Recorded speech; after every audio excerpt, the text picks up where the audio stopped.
Shri Lakshmi moral story in Hindi. इसी दिन समुद्र मंथन के समय क्षीर सागर से लक्ष्मी जी प्रकट हुई थी और भगवान विष्णु को अपना पति स्वीकार किया था। कथा प्रकार का है। एक बार भगवान शंकर के पास असुम महर्षि दुर्वासा पृथ्वी पर विचर रहे थे। घूमते घूमते वे एक मनोए वन में गए। वहाँ एक विधातर सुंदरी हाथ में परिजात पुष्पों की माला लिए खड़ी थी। वह माला दिव्य पुष्प की बनी थी। उसकी दिव्य गंध से समस्त वन सुशोभित हो रहा था। दुर्वासा ने विद्याचारी से वह मनोहर माला मांगी। विद्याधरी ने उन्हें आदरपूर्वक प्रणाम करते वह माला दे दी। माला लेकर वेशधारी मुनि ने अपने मस्तक पर डाल दी और पुनः पृथ्वी पर भ्रमण करने लगे। इसी समय मुनि को देवराज इंद्र दिखाई दिए, जो मतलब एवात पर चढ़ आ रहे थे। उनके साथ बहुत से देवता भी थे। मुनि ने अपने समस्त पर खरी माला उतारकर हाथ में ले ली। उसके ऊपर भौरे गुजर रहे थे। और जब देवराज समीप आ गए तो दुर्वासा ने पागलों की तरह वह माला उनके ऊपर फेंक दी। देवराज ने उसे एवतात मस्तक पर डाल दिया। ऐरावत ने उसकी तीव्र गंध से आकर्षित हो शुंड से माला उतार ली और शुंड कर पृथ्वी पर फेंक दी। यह देखकर दुर्वासा क्रोध से जल उठे और देवराज इंद्र से यह प्रकार बोले, अरे रो इंद्र, इसलिए तेरे अधिकार में स्थित तीनों लोगों की लक्ष्मी शीघ्र ही अदृश्य हो जाएगी। यह आप सुन देवराज इंद्र घबरा गए और तुरंत ही ऐरावत से उतरकर मुनि के चरणों में पड़ गए। उन्होंने दुर्वासा को प्रसन्न करने की लाख विरष्टा की, किंतु महर्षि तत्समस न हुए। उल्टे इंद्र को फटाकर वहां से चल दिए। इंद्र भी ऐरावत पर सवार को अमरावती को लौटा गए।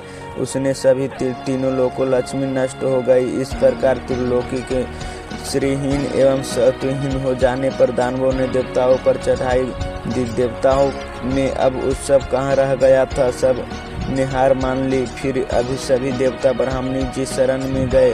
ब्राह्मणी ने उन्हें भगवान विष्णु की शरण में जाने की सलाह दी तथा सबके साथ में वे स्वयं की संसार से उतर तट पर वहां पहुंचकर ब्रह्मा आदि देवताओं ने खरी भक्ति से भगवान विष्णु का संतवन किया। भगवान प्रसन्न होकर देवता के प्रमुख प्रकट हुए। उनका अनूप तेजस्वी मंगलम विरोध देखकर देवताओं ने पुनः स्वागत किया।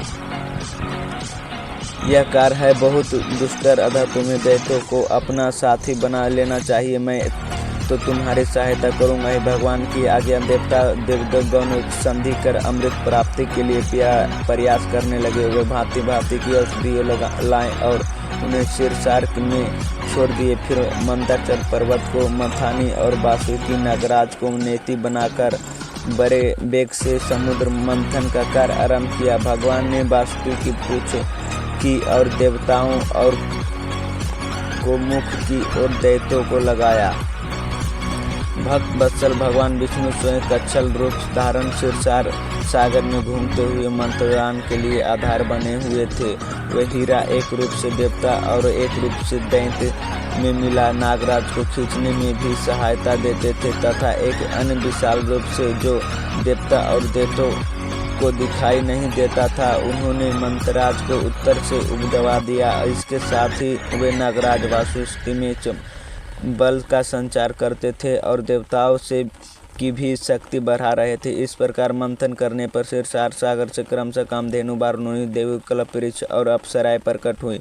इसके बाद चंद्रयान निकलने लगा, जिन्होंने महादेव जी ने मस्तक पर धारण किया। फिर भी विष प्रकट हुआ, जिसके नागों ने नाक चाटकर दंतर अमृत का कलश हाथ में लिए ध्वनि परिकौत हुआ था। इसमें देवताओं और दानवों को भी बड़ी प्रसन्नता हुई थी। सबके अंत में क्षीर समुद्र से भागवती लक्ष्मी देवी प्रकट हुई।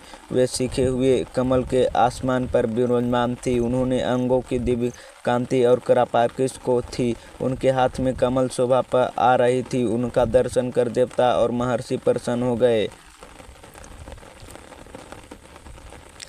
वे उन दिव्य वस्त्र से विमुति हो गई। सबके देखते देखते आपने सरल श्री लक्ष्मी भगवान के वास में चली गई।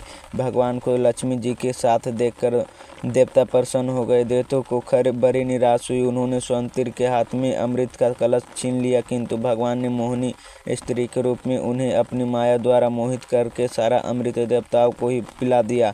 तंत्र इंद्र ने बड़ी बनाई और भक्ति के साथ श्री लक्ष्मी जी को देवता को मनोवरदान दिया। वीडियो पसंद लाइक करें।